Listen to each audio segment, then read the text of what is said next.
guys, welcome back to my channel.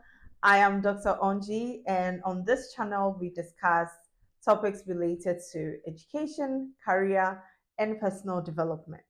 If you're an old subscriber, thank you, you're welcome. If you're a new subscriber, you are welcome. To all my viewers, to all sharers, you're all welcome. Today I am going to do two things. One is to appreciate all of you, all my old subscribers, all my new subscribers, all those who share my videos, all those who comment under my videos, who like my videos. Thank you all so much, because of you, we hit 1 million divided by 2,000 subscribers. Let me give you a second to do the math. Yeah, so we hit 500 subscribers because of you in just, about a month or so that we started this channel, and I owe it all to you. And I also want to say thank you to Fred Effect. If you are watching this, I'd like you to comment in the under this video. Let me know how you got here, whether you saw us through LinkedIn, whether you found us through YouTube, whether it was through Fred Effect. Let me know. Comment on the comment below and let me know. That is the very first thing I wanted to do today, to say thank you all so much. Because of you, I said we hit what? 1 million divided by 2,000 subscribers. Okay, so going forward, we want to reduce the denominator. Okay, I'm a professional engineer, so forgive me, we'll do some math. The second thing I want to do is I want you to know that all the questions you send to me privately, comments under the videos, I take them seriously. And today I want to use the opportunity to talk about partial funding or no funding that keep recurring around this time, because this is the time that people have received admissions and funding decisions. Okay, so I want to use this time to address questions related to these. And I'm going to use 3 examples. And I know that your case might not be exactly as, but I've selected 3 examples that touch on different things, or different forms of the funding decisions that you can get. And I hope that by answering these questions, it'll be helpful to you. It is about partial funding or no funding after gaining admission. What should you do? How can you improve your chances of increasing either your funding or even getting funding? All right, so let's start with this first question here. This first question is from someone who has gained PhD admission but no funding. This is very simple. To me, my viewpoint is that with PhD, you deserve and need full funding for it. If you get a PhD admission without funding, then to me, it's not a good fit. Why? Because PhD is a lot of work. It's an intense study. And the work you are going to do, you are going to create knowledge that is going to benefit you and the school. It's mutual. So I believe that for PhD, you deserve funding, you deserve full funding. So if you don't get any funding at all, then it's not a good program for you at that time. So you should reach out to the department and let them know that you need full funding for the program. If they say there is no funding, then you have to look elsewhere. Okay, now let's look at the second question. So this second question is: good evening, Dr. Juliet, hope you're doing well. I'm so and so, currently in first year of masters in KNUST. I applied and gained admission at WashU, given 17,500 out of $84,000 scholarship. I don't have the capacity to cover the remaining amount, so I haven't accepted a request yet. I plan on letting it go and applying for the next cycle. What do you suggest? Thanks in advance. So with this, as you can see, the cost of attendance is $84,000 and he has been given 17,500. Now that is a huge gap, close to $60,000. Where is he going to raise that money from, right? So when you get something like this, the first thing you should do is to reach out to the department again to say, I appreciate you giving me admission with 17,500. However, I'll be unable to raise the remaining. Can you bump up the funding opportunity for me and let them give you additional funding or hopefully even give you assistantship? I'm going to read the third question and then I'll summarize everything on how to respond to some of these things. So the third one is from, let's say, Mami. I try not to, put people's names here because I want it to be anonymous. I want you to feel confident to send me any message when I'm projecting it here. I'm going to cover your identity. Okay. So let's say Mami, she gained admission to do an MS program in Boise State University, and she's been offered full tuition, but it doesn't come with stipend. And bottom line, she's asking me, what do I suggest? What do I suggest or what's my advice for her?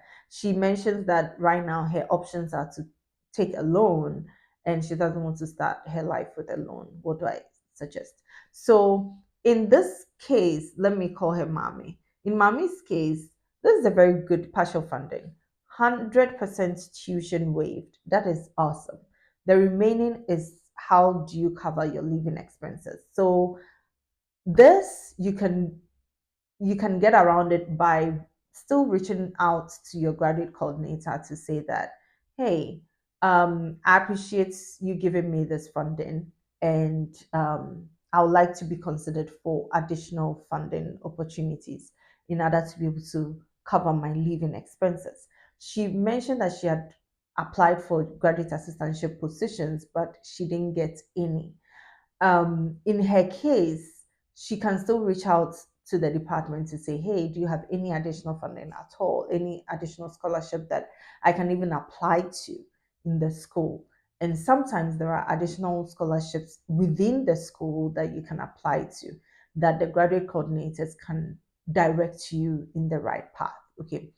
The second thing that she could do, and this I'm combining this and the other one. So let's say in summary, if you have any of these kind of partial funding, um, how to go about it. One, reach out back to the school coordinators or the graduate program coordinators or directors. Let them know you appreciate the funding, you appreciate the admission and then the partial funding, but then you need more. Okay. And some will respond with positive response and get you additional funds, which will, make it comfortable for you to attend, or some will say no, they don't have any additional ones. The next thing you would like to do is to reach out to professors in the department. You know, there are research professors who need students to help them in their research. When they take on such students, they need to pay for the students' tuition and even stipends out of their, let's say, research grant. So if you have partial funding and you reach out to a research professor, then it's like, you're helping the professor's budget, right? You're saying that, hey, I have full tuition waived. Um, can I join your research group and assist with your research work? Some professors or some research professors will look into that, and have you on their research programs, provided your research interests align. Okay.